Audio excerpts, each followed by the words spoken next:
स्थानीय निकाय निर्वाचन क्षेत्र संख्या के रोहतास कैमूर निर्वाचन क्षेत्र के विधान परिषद के सुयोग्य ईमानदार कर्मठ और क्षेत्र के विकास के लिए सतत प्रयत्नशील कांग्रेस के एमएलसी प्रत्याशी विनोद पांडे का कहना है कि अगर अपने मतदाताओं के आशीर्वाद से मैं एमएलसी बन गया तो क्षेत्र को विकास की दौड़ में शामिल कराकर ही दम लूंगा।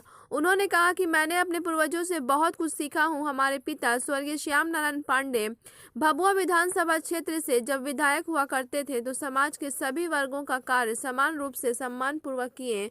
उसी तरह से हमारे दादा स्वतंत्रता सेनानी के रूप में जाने जाते थे। उन्होंने भी अपने समय में काफ़ी बेहतर सामाजिक कार्य कर यह साबित किया है कि समाज के सभी लोग मेरे अपने हैं। मैं भी अपने पूर्वजों के नक्श कदम पर चलते हुए हमेशा यह चाहा कि समाज का हर तबका मुझसे जुड़े ताकि मैं उनकी सेवा दमदार तरीके से करता रहूं। उन्होंने आगे कहा कि मैं एमएलसी प्रत्याशी इसी मकसद से बना हूं कि अगर अपने मतदाताओं के आशीर्वाद से मैं एमएलसी बन जाता हूं तो जी भरकर मैं अपने लोगों की सेवा करूंगा। उन्होंने अपने तमाम मतदाताओं से अपील करते हुए कहा है कि आप अपना कीमती मत मुझे देकर एमएलसी बनाएं ताकि मैं एक सेवक के रूप में आप लोगों की सेवा कर सकूं। आइए जानते हैं एमएलसी प्रत्याशी विनोद पांडे ने क्या कहा, सुनते हैं उनकी जुबानी। ब्यूरो रिपोर्ट, बिहार दर्शन। विनोद पांडे यह स्थानीय निकाय निर्वाचन क्षेत्र संख्या 7 से कांग्रेस के एमएलसी प्रत्याशी हैं। विनोद पांडे पूर्व विधायक भभुआ श्याम नारायण पांडे के साहबजादे हैं। ये एक शिक्षित व्यक्ति हैं, होनहार व्यक्ति हैं, समाजसेवी हैं। विनोद पांडे को कौन नहीं जानता, मैं आप लोगों का रूबरू कराता हूं। विनोद पांडे से मैं जानना चाहता हूं कि आप एमएलसी प्रत्याशी हैं, आपका मैनिफेस्टो क्या है?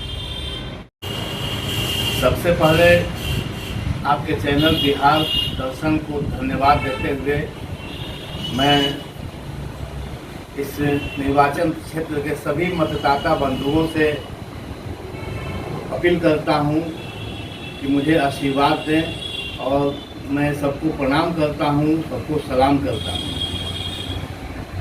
दोस्तों, अभी तक आपने एमएलसी जिसको भी बनाया है, एमएलसी का चुनाव में जिसको भी अभी तक एमएलसी आपने चुना है, आपने देखा होगा कि एमएलसी बनने के बाद हमारे एमएलसी साहब लोग अपने धंधे से चले जाते हैं।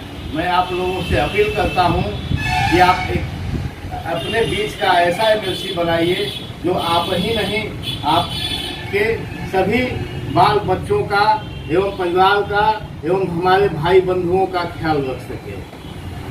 दोस्तों, मैं आप इस चैनल के माध्यम से आप सबसे अपील करता हूं कि आप एक अपना ऐसा जनप्रतिनिधि दे जो 12 बजे रात को भी आपकी सेवा के लिए तत्पर रहे।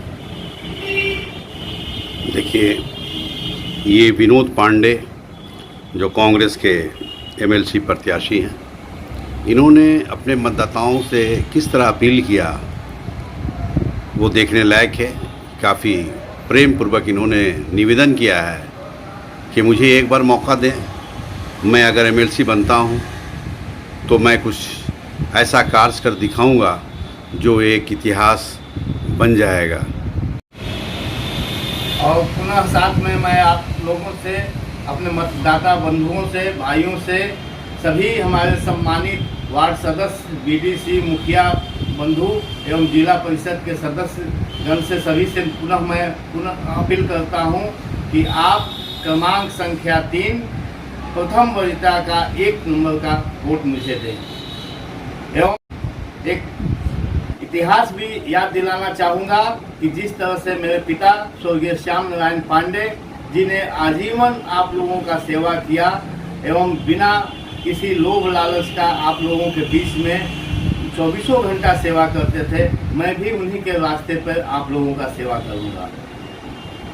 देखिए, ये विनोद पांडे ये कांग्रेस के एमएलसी प्रत्याशी हैं। इन्होंने अपने पिताजी को याद करते हुए तमाम लोगों को याद दिलाया कि जिस तरह से हमारे पिताजी स्वर्गीय श्याम नारायण पांडे लोगों को विश्वास में लेकर, लोगों का प्यार और स्नेह लेकर सेवा किए हैं, उसी तरह से मैं भी आप तमाम लोगों की सेवा करूंगा। इन्होंने जितने भी जनप्रतिनिधि हैं, वो वार्ड पार्षद हों, मुखिया हों, बीडीसी हों, तमाम लोगों से अपील किया कि मुझे एक बार क्रमांक संख्या 3 प्रथम वरीयता 1 नंबर पर आप लोग अपना कीमती मत दें और मुझे एमएलसी बनाएं, एक जनप्रतिनिधि बनाएं, एक सेवक बनाएं, ताकि मैं आप लोगों का सेवा जमकर कर सकूं और अपने क्षेत्र का विकास भी बढ़ चढ़ कर करा सकूं। अच्छा पांडे जी, आपसे एक प्रश्न है कि आप राजनीति में आए हैं, कारण क्या है? हाँ, आपने बहुत ही महत्वपूर्ण प्रश्न किया, मैं धन्यवाद देता हूँ। वजह है कि मैं टोटली पॉलिटिकल फैमिली से आता हूँ, क्योंकि मेरे दादाजी स्वर्गीय गुप्तेश्वर पांडे जी स्वतंत्रता सेनानी थे, और जब हम लोगों का चारों जिला एक था शाहाबाद, उसके डिस्ट्रिक्ट बोर्ड के चेयरमैन भी थे। साथ में जब अंग्रेज़ों के साथ 1937 में भारत में गठन हुआ था गवर्नमेंट का, तो उस समय 37 में वो विधायक भी थे। उसके बाद मेरे पिताजी हुए स्वर्गीय श्याम नारायण पांडे जी। उसी कड़ी में मुझे भी पब्लिक का दबाव के कारण राजनीति में आना पड़ा, और मैं जैसे ही ग्रेजुएशन का किया 2000 में मुझे कांग्रेस पार्टी ने टिकट दिया। मैं भभुआ विधानसभा से चुनाव भी फाइट किया। साथ में यूथ कांग्रेस उस समय उम्र बहुत कम था, यूथ कांग्रेस में मैं बिहार प्रदेश में जनरल सेक्रेटरी बना। उसके बाद उपाध्यक्ष भी हुआ, फिर जिला कांग्रेस कमेटी का अध्यक्ष भी हुआ। उसके बाद प्रदेश में भी मुझे अवसर मिला सेवा करने का, सचिव बिहार प्रदेश कांग्रेस कमेटी का, और मैं साथ में AICC अखिल भारतीय कांग्रेस कमेटी का सदस्य। देखिए, ये विनोद पांडे ने अपने राजनीतिक जीवन के बारे में बताया। इनके पूर्वज ही राजनीतिक क्षेत्र के काफ़ी चर्चित लोगों में रहे हैं। अपने दादा के बारे में बताया कि हमारे दादा भी सोशल एक्टिविटी में थे, और सबसे बड़ी चीज़ है कि देश की आज़ादी में उन्होंने हिस्सा लिया और स्वतंत्रता सेनानी के रूप में जाने गए। साथ ही साथ अपने पिताजी श्याम नारायण पांडे के बारे में भी कहा कि उन्होंने भी जो अपने जीवन में जो कार्य किया है वो भी काफ़ी सराहनीय कार्य किए हैं। और अब मुझे मौका मिला है, चूँकि मैं एक राजनीतिक परिवार से आता हूँ, मैं जानता हूँ कि किस तरह से लोगों की सेवा करनी चाहिए, किस तरह से क्षेत्र का विकास करना चाहिए। मुझे अगर मौका मिला तो मैं ऐसा विकास करूंगा कि एक इतिहास रचकर अपने क्षेत्र का नाम रोशन करूंगा। अच्छा पांडे जी, एक प्रश्न है आपसे कि आप अपने मतदाताओं के आशीर्वाद से एमएलसी बन जाते हैं, तो आप किस तरह से सम्मान देंगे अपने मतदाताओं को? देखिए, ये तो विदित है कि किसी भी मनुष्य का संस्कार उसके घर के आंगन से ही मिलता है। और जैसा कि मेरे पूर्वज समाज का जो भी सेवा किए, हमारे दादाजी ने, पिताजी ने,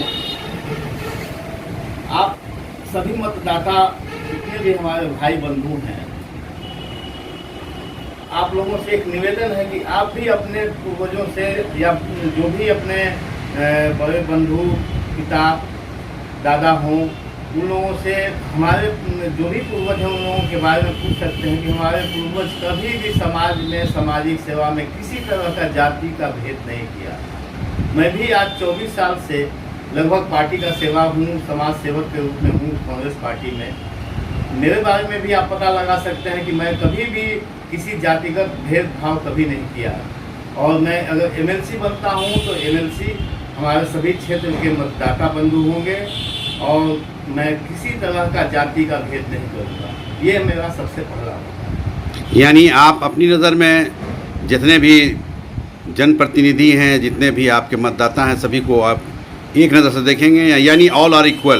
बेशक बेशक, क्योंकि ये हमारे संस्कार ही ऐसा मिला हुआ। देखिए, विनोद पांडे का कहना है कि घर के आंगन से संस्कार मिलता है, और मैं संस्कारिक व्यक्ति हूँ। मेरा नाम विनोद पांडे है ज़रूर, लेकिन हमारी नज़र में जितने भी हमारे मतदाता हैं वो समान हैं, एक तरह के हैं, यानी ऑल आर इक्वल। और सबसे बड़ी चीज़ ये है कि मैं सभी को समान रूप से सम्मान दूंगा। इन्होंने एक भी और बहुत बड़ी बात कहा है कि अगर मैं एमएलसी बन जाता हूं तो एमएलसी मैं नहीं, हमारे जितने मतदाता हैं वो एमएलसी के रूप में रहेंगे, मैं एक सेवक के रूप में हमेशा नज़र आऊँगा। आपसे एक प्रश्न ये है, और ये आखिरी प्रश्न है, कि आप कांग्रेस के एमएलसी प्रत्याशी हैं, क्या अपील करना चाहेंगे आप? मैं सभी मतदाता बंधुओं से अपील करना चाहूँगा कि हमारी नेता माननीय सोनिया गांधी जी ने मुझे आपके बीच में कांग्रेस का प्रत्याशी के रूप में भेजा है।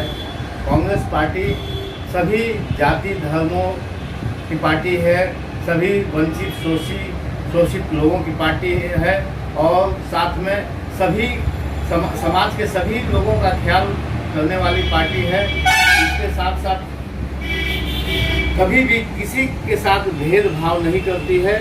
और सभी मतदाता बंधुओं से मैं पुनः फिर अपील करूंगा कि मुझे वोट देकर सोनिया जी का हाथों को मजबूत करें एवं सभी का कांग्रेस पार्टी पूर्णतः अक्षरशः ख्याल रखे। देखिए, विनोद पांडे ने कहा कि मैं कांग्रेस का उम्मीदवार हूं और सोनिया गांधी ने मुझे प्रत्याशी जिस रूप में जिस उम्मीद के तहत बनाई है उस पर मुझे खरा उतरना है, उस पर उनके विश्वास को मैं यकीन में बदलना चाहता हूं। और साथ ही साथ इन्होंने अपील किया है कि जिस तरह से देश हित में कांग्रेस काम करते आई है, अगर मुझे मौका मिला तो मैं भी इस क्षेत्र के लिए दिलो जान से काम करूंगा और इस क्षेत्र का विकास करूंगा। बिहार दर्शन से असलम परवेज़।